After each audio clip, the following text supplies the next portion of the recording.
Assalamualaikum warahmatullahi taala wabarakatuh.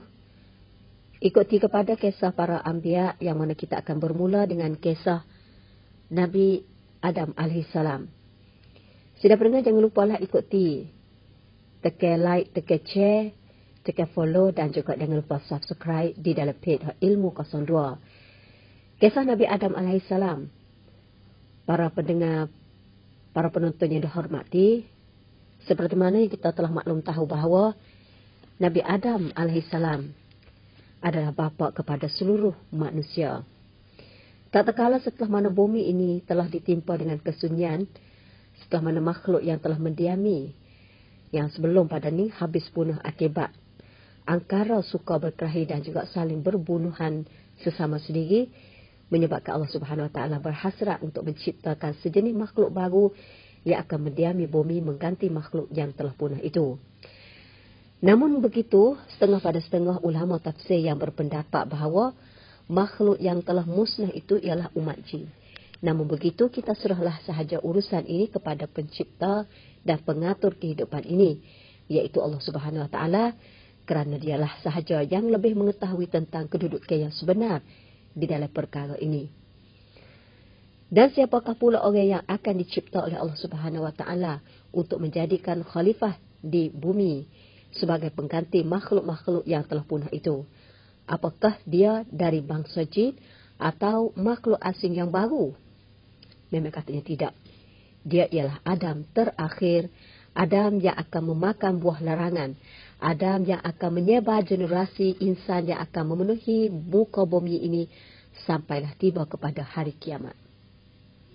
Jadi ketika Allah Subhanahu Wa Taala nak memulakan penciptaan lembaga Adam, dia telah memerintah kepada ketua seluruh malaikat di langit, iaitu malaikat Jibril alaihissalam, supaya malaikat Jibril alaihissalam turun ke bumi dan mengambilnya 3 jenis tanah.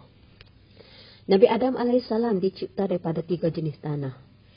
Pertama, Allah Subhanahu Wa Taala memerintah malaikat Jibril alaihissalam supaya diambilnya tanah kering yang seperti tembikar, sebagaimana firman-Nya di dalam surah Ar-Rahman ayat 14 yang bermaksud dia, iaitu Allah Subhanahu Wa Taala, mencipta manusia, iaitu Nabi Adam alaihissalam, dari tanah kering seperti tembikar.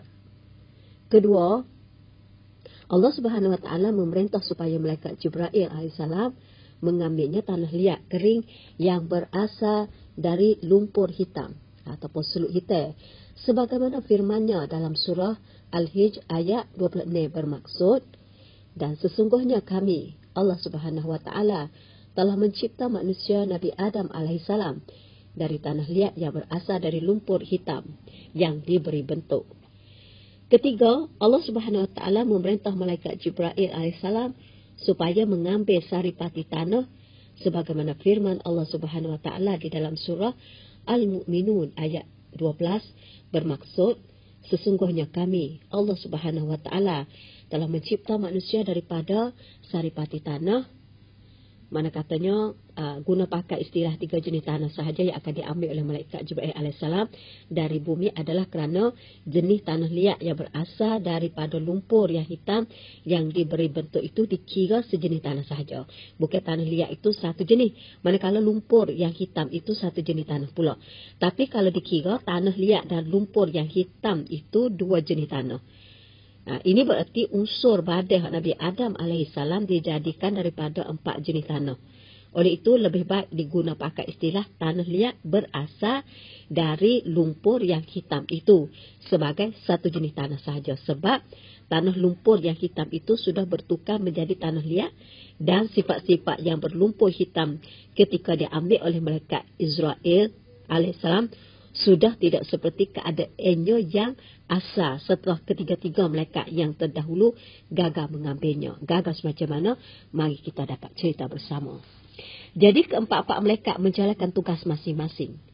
Jadi maka dengan patuhnya malaikat Jibril alaihissalam, setelah mana Allah Subhanahu Wa Taala memerintah supaya malaikat Jibril alaihissalam saat ini turun diambilnya ketiga-tiga jenis, maka Malaikat Jibril alaihissalam saat ini pun terus turun ke bumi untuk melaksanakan tugas yang diperintah oleh Allah Subhanahu Wa Taala kepadanya ketika malaikat Jibril alaihissalam nak mahu mengambil tanah-tanah yang ketiga jenis itu, bumi saat ini enggan, tak jong membenarkannya berbuat demikian. Lalu malaikat Jibril alaihissalam saat ini pun kembali menghadapi Allah Subhanahu Wa Taala, mengadu kepada Allah Subhanahu Wa Taala tentang keengganan bumi. Bumi saat ini tak jong, tanah.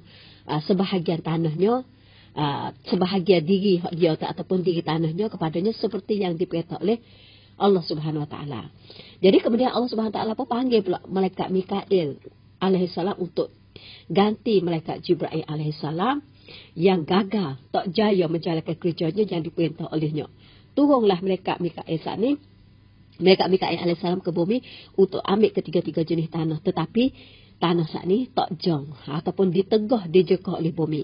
Kemudian lepas pada tu malaikat Israfil alaihissalam pula diperintah oleh Allah Subhanahu Wa Taala. Tetapi malaikat Israfil alaihissalam saat ini juga gagal. Dan akhir sekali Allah Subhanahu Wa Taala memerintah kepada malaikat Israel alaihissalam supaya turun ke bumi mengambil segenggam tiap-tiap satu jenis tanah. Maka turunlah malaikat Israel alaihissalam saat ini ke bumi, lalu menghulurkan tangannya untuk mencekau ketiga jenis tanah saat ini. Tiba-tiba bumi saat ini menjergah seperti yang telah dilakukan terhadap ketiga-tiga malaikat sebelumnya itu. Tapi malaikat Israel alaihissalam bukan seperti ketiga-tiga malaikat yang terdahulu itu. Dia keras dan teguh memegang perintah Allah Subhanahu Wa Taala. Lalu dia ragu ketiga-tiga jenis tanah itu dan terus dibawa naik ke hadrat Allah Subhanahu Wa Taala. Dengan kejayaannya itu, Allah Subhanahu Wa Taala lalu memberi tugas kepadanya untuk mengambil nyawa setiap makhluk yang hidup, termasuklah manusia, dan dia dikelar Malikil Maut yang bererti penguasa kematian. Lembaga Adam yang telah sempurna, kejadiannya berdiri dengan gagah di dalam syurga walaupun tanpa roh di masa itu. Nah, sebelum pada itu, ketika itulah Allah Subhanahu Wa Taala mengeluarkan perintahnya kepada semua malaikat di langit supaya sujud kepada lembaga manusia pertama. Jadi apabila mendengar lepas pada itu Iblis saat ini, setelah mana itu adalah hal ini, sebagaimana Al-Quran menceritakan kisah ini dalam surah Al-Baqarah yang ayat yang ke-34 bermaksud, dan ingatlah ketika kami Allah Subhanahu Wa Taala berfirman kepada para malaikat, sujudlah kamu semua kerana menghormati dan memuliakan kepada Nabi Adam. Maka sujudlah para malaikat semua kecuali Iblis. Ia enggan, dia tak ia menyombongkan diri, lalu termasuklah dia ke dalam golongan orang-orang yang kafir. Di dalam surah Al-A'raf ayat 12 hingga 18, Allah Subhanahu Wa Taala menyambung kisahnya berdialog dengan Iblis bermaksud. Allah Subhanahu Wa Taala berkata kepada Iblis, apakah yang menghalangmu untuk sujud kepada Nabi Adam alaihissalam ketika aku menyuruhmu bersujud dahulu? Iblis menjawab, aku lebih baik daripadanya, manusia Adam. Engkau cipta aku daripada api, sedangkan dia Adam engkau ciptakannya daripada tanah. Ayat 12. Mendengar jawapan Iblis itu, murkalah Allah Subhanahu Wa Taala, marah Allah Subhanahu Wa Taala terhadap makhluknya yang amat bangsa itu, iaitu Iblis laknatullah. Kemudian Allah Subhanahu Wa Taala menghalau supaya meninggalkan bumi syurga. Hal ini juga Al-Quran ada menceritakan dalam surah yang sama. Sambung daripada ayat sebelumnya, Allah Subhanahu Wa Taala berfirman yang bermaksud, keluarlah kamu dari dalam syurga ini, kerana sesungguhnya kamu tidak patut menyembung diri di dalamnya. Keluarlah, sesungguhnya kamu tergolong ke dalam kelompok makhluk yang hina dina. Ayat 13. Nah, sebelum melangkah keluar daripada bumi syurga, Iblis saat ini telah memohon kepada Allah Subhanahu Wa Taala supaya memberi kepadanya umur yang panjang, supaya dia dapat hidup hinggalah ke hari kiamat untuk membalas dendamnya terhadap Nabi Adam alaihissalam. Oleh itu, kisah ini sifat yang sombong Iblis laknatullah. Seterusnya, Iblis ini keluar daripada syurga, dan macam mana pulakah katanya kelakuan Iblis terhadap Nabi Adam. Dan setelah mana Allah Subhanahu Wa Taala menciptakan lembaga Adam saat ini, bilakah masa yang Allah Subhanahu Wa Taala membubuhkan ruh ke dalam jasad Nabi Adam alaihissalam? Kita akan bersambung kisah ini pada masa yang seterusnya pula, kepada episod yang seterusnya. Terima kasih kepada pendengar penonton semua. Jangan lupa ikuti di dalam page Ilmu 02. Jangan lupa tekan like, tekan share, follow dan juga subscribe. InsyaAllah episod yang seterusnya tentang kisah Nabi Adam lagi. Pada hari ini, Assalamualaikum warahmatullahi wabarakatuh.